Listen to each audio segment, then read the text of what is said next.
Oi pessoal, bem-vindos ao mais novo vídeo de matemática. Nós vamos estar abordando os seguintes assuntos: sistema de numeração infográficos, classes e ordens, aonde a gente utiliza isso, leitura de números arredondados, decomposição de números, números aproximados, principais propriedades da adição e multiplicação. Bom, sistema de numeração, os infográficos, para que eles servem? Na maioria das vezes, eles servem para passar informações, né?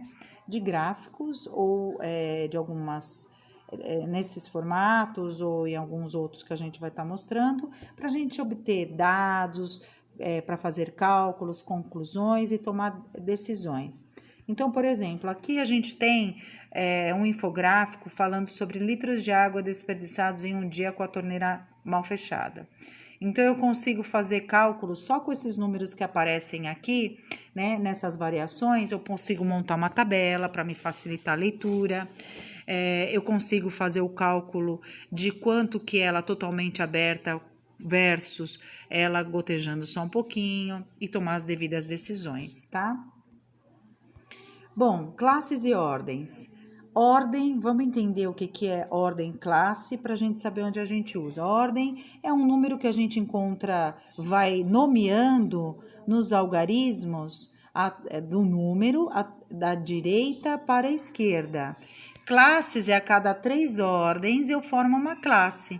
E essas classes recebem nomes específicos, unidades, milhares, milhões, bilhões, que é assim que eu consigo classificar essas grandezas maiores.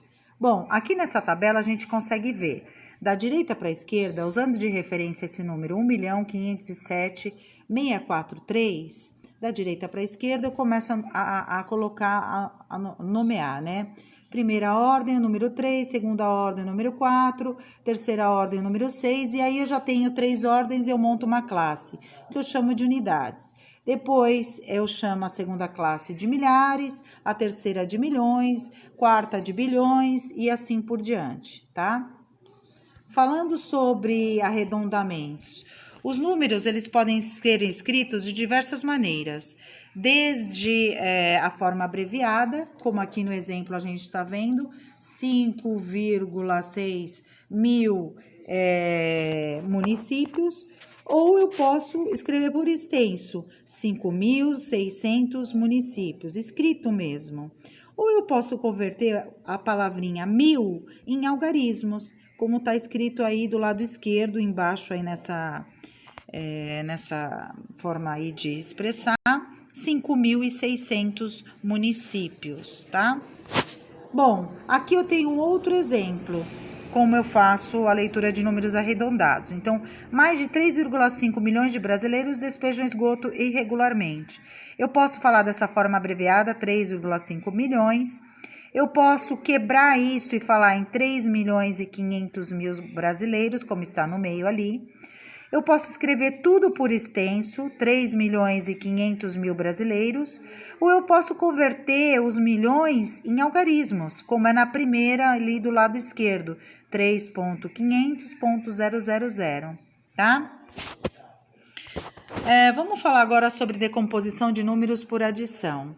Perceba que aqui, os números eles podem ser decompostos por meio de adição, por exemplo, né, na adição. Então, o número 2.354, eu fiz a decomposição dele, a gente fez, e 631 eu fiz abaixo na segunda linha. Então, na primeira linha, eu decompus 2.354 em 2.000, mais 300, mais 50, mais 4. E na linha de baixo, 631, que é 600, mais 30, mais 1. Somei de acordo com cada classe, né? Um tá no milhar, outro tá na centena, outro tá na dezena e outro tá na unidade. Somei e me deu o total de 2.985. Faria a mesma coisa se fosse subtração e assim por diante. Números aproximados. Por que a gente usa aproximação em números aproximados? Porque quando eu tô falando de algo que não tem precisão, é uma ordem de grandeza, né? Não é exato, a gente usa números aproximados, né? E eu devo prestar bastante atenção no arredondamento que se pede. Então, se for um número aproximado e arredondado para dezena, para centena, vai mudar bastante.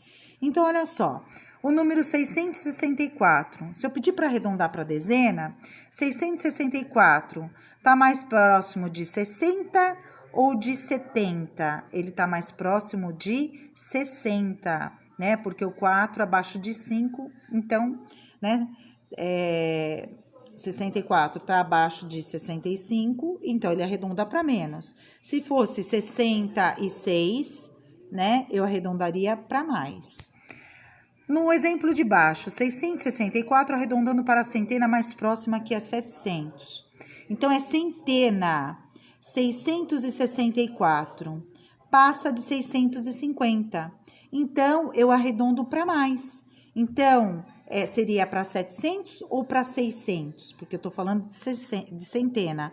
Para 700, porque é 664. Está mais próximo de 700, tá? Agora, vamos olhar aqui as principais propriedades que tem de adição e multiplicação. Por exemplo, a primeira coisa que a gente tem que reforçar aqui é que os parênteses que a gente usa nessas propriedades são sinais de associação e que servem como os cálculos. E que a gente tem que priorizar os cálculos desses números que estão entre parênteses, né? Então, eles são calculados em primeiro lugar, tá bom?